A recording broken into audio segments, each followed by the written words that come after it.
Hello साथियों, नमस्कार।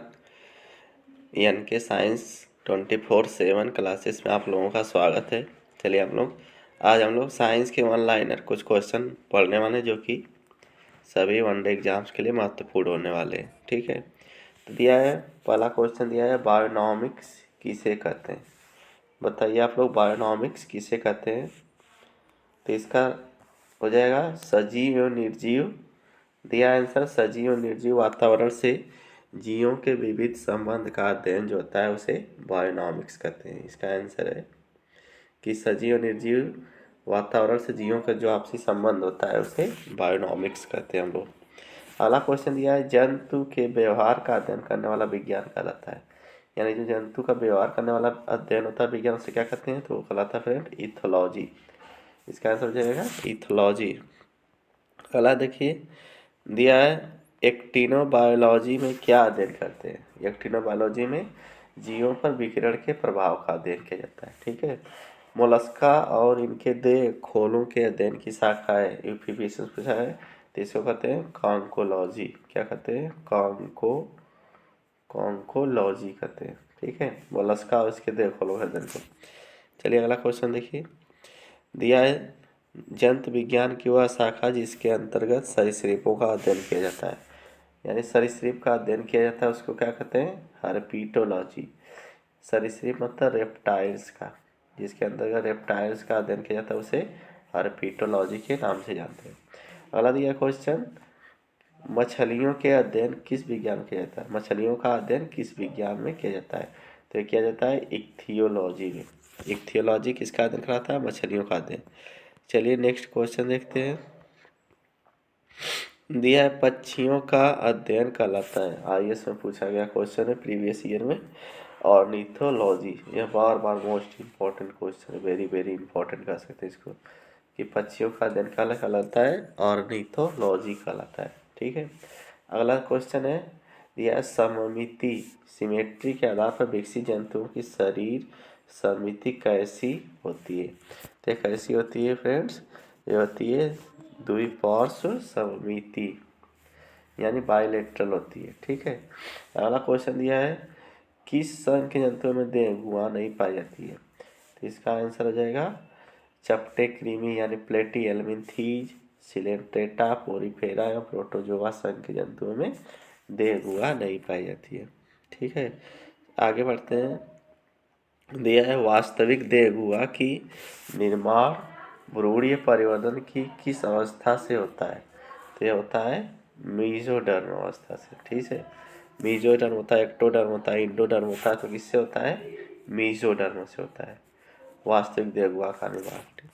अगला क्वेश्चन दिया है, जंतु जो शिशुओं को जन्म देते हैं किस संज्ञा से व्यक्त किए जाते हैं। यानी जो शिशुओं को जन्म देते हैं उन्हें क्या कहते हैं, वीवी पैरस कहते हैं, यानी जरायुजी कहते हैं। जरायुज मतलब प्लेसेंटा होता है। ठीक है, तो उससे जो जन्म देते हैं शिशुओं को सीधे उन्हें वीवी पैरस कहते हैं जन्म। अगला क्वेश्चन देखिए, किस लक्षण में स्पंजे एवं अन्य जंतुओं से भिन्न है। किस लक्षण में स्पंजे अन्य जंतुओं से भिन्न है, तो इसमें क्या पाई जाती है, कीप कोशिका पाई जाती है। जो स्पंज होता है उसमें कौन सी कोशिका पाई जाती है, कीप कोशिका पाई जाती है। अगला क्वेश्चन दिया है, जंतु जिनमें परस्पर जनन होता है किस स्तर पर सब समान होते हैं। यानी जब जो जंतु आपस में जनन करते हैं किस स्तर समान होते हैं, तो जातीय स्तर पर यानी स्पीसीज लेवल पर समान होते हैं। अगला क्वेश्चन देखिए, दिया काइटिन युक्त बाह्यकंकाल जिसमें किसमें पाया जाता है। तो काइटिन युक्त बाह्यकंकाल किसमें पाया जाता है, कीटों में, इंसेक्ट्स में काइटिन युक्त बाह्यकंकाल पाया जाता है, काइटिन का बना होता है। ठीक है, अगला दिया वर्गीकरण की मूल इकाई क्या है। तो वर्गीकरण की मूल इकाई होती है जातियाँ। ये मोस्ट इंपॉर्टेंट क्वेश्चन है, बार बार पूछता है कि वर्गीकरण की मूल इकाई क्या है।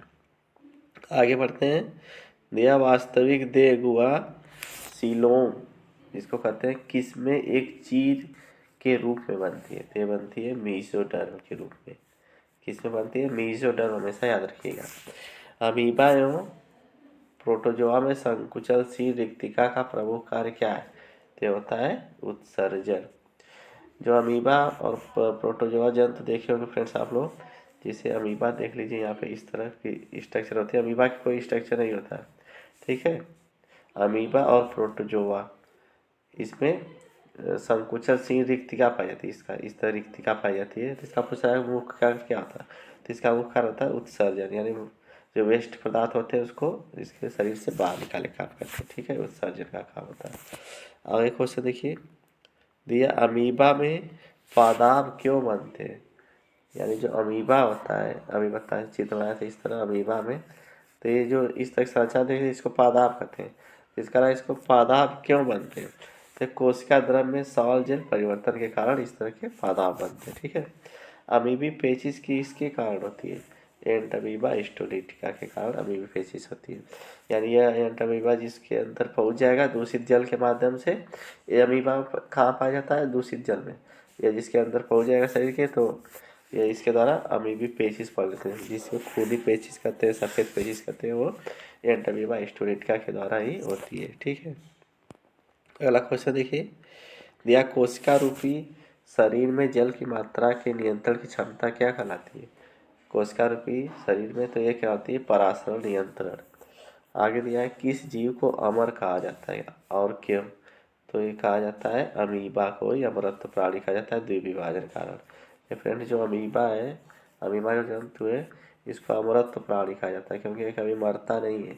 क्यों नहीं मरता है, क्योंकि इसमें हमेशा इस तरह हमेशा एक ठो अमीबा से 2 ठो अमीबा बनता रहता है अपने आप ही। ठीक है, इसलिए अमरत्व प्राणी कहा जाता है इसको। अगला क्वेश्चन देखिए, एनाफिलीज मच्छर द्वारा मनुष्य प्लाज्मोडियम का प्रयोग किस संक्रमण अवस्था में होता है, तो हो जाता है बीजाणुज स्पोरोजोइट अवस्था में होता है। ठीक है, मलेरिया पर महत्वपूर्ण खोज के लिए किसे नोबेल पुरस्कार प्रदान किया गया, किसे किया गया था, डॉक्टर रोनाल्ड रॉस को 1902 में किया गया था। अगला क्वेश्चन कितना बढ़ते हैं, यह कृमियों का शरीर किससे ढका होता है, कृमि जो होते हैं ये ढका होता है क्यूटिकल से, इसलिए इसको एंजाइम पचा नहीं पाती है। अंदर कृमि हमारे आंत में पाए जाते हैं जो कि विभिन्न प्रकार के बीमारी उत्पन्न करते हैं, जैसे एस्केरिस हुआ, एस्केरिस से एस्केरियसिस नामक बीमारी होती है जो कि मनुष्य के आंत पाया जाता है, जिसको छोटे बच्चों में सब लोग कहते हैं केचुआ पड़ गया है। जिस छोटे बच्चे अधिकतर धूल माटी में खेलते रहते हैं और माटी वाटी उनके मुँह में जाती रहती है, तो उसमें एक कृमि होते हैं तो पेट में चले जाते हैं, तो उसी को क्या कहते हैं, उनका शरीर किससे बना होता है, इनका शरीर क्यूटिकल का बना होता है। ठीक है, आगे देखिए, दिया आर्थ्रोपोडा के शरीर पर पाया जाने वाला काइटिन क्या है, तो यह एक बाह्यकंकाल है। आर्थ्रोपोडा के संग के जंतु देखेंगे फिर, जैसे जितने भी टिड्डा उड्डा होते हैं, टिड्डा हुआ, काकरोच हुआ, तो उसके बाह्यकंकाल पे काइटिन का स्तर होता है जो बाह्यकंकाल कहलाता है। ठीक है, बाल और नाखून क्या है, तो बाल और नाखून प्रोटीन का बना बाह्यकंकाल है। अगला क्वेश्चन देखिए, वीनस की फूलों का डलिया किस स्पंज के सूखे कंकाल को कहते हैं, यूप्लेकटेला को कहते हैं। ठीक है, बाथ स्पंज किस सागर में पाई जाती है, तो ये पाई जाती है लाल सागर में, रेड सी में। ठीक है, अगला क्वेश्चन देखिए, किस स्पंज को जापान में भेंट के रूप में प्रदान किया जाता है, तो यूप्लेकटेला को ही जापान में, यूप्लेकटेला फ्रेंड्स एक जंतु ये है। ठीक है, स्पंज के श्रेणी में रखा गया है और इसको जापान के लोग जब कोई सेरेमनी होती है शादी विवाह, तो उसमें एक दूसरे को भेंट के रूप में प्रदान करते हैं। इस तरह से हमारे यहाँ फूल का गुलदस्ता दिया जाता है, तो वहाँ यूप्लेकटेला दिया जाता है। इस तरह की संरचना होती है, आप लोग जो लोग पढ़े होंगे साइंस इस तरह जानते होंगे, यूप्लेकटेला, तो इसको दिया जाता है भेंट के रूप में जापान में। ये बहुत बार पूछता है, ठीक है, याद कर लीजिए। आगे दिया है ग्रेट बैरियर ऑफ रीफ को बनाने वाले मूंगा किस संघ के जीव है, सिलेंट्रेटा।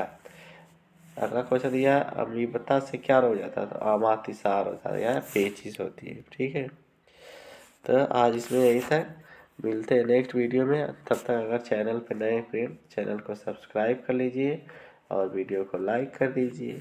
ठीक है, आपका दिन शुभ हो, मिलते हैं नेक्स्ट वीडियो में, तब तक के धन्यवाद, बाय बाय।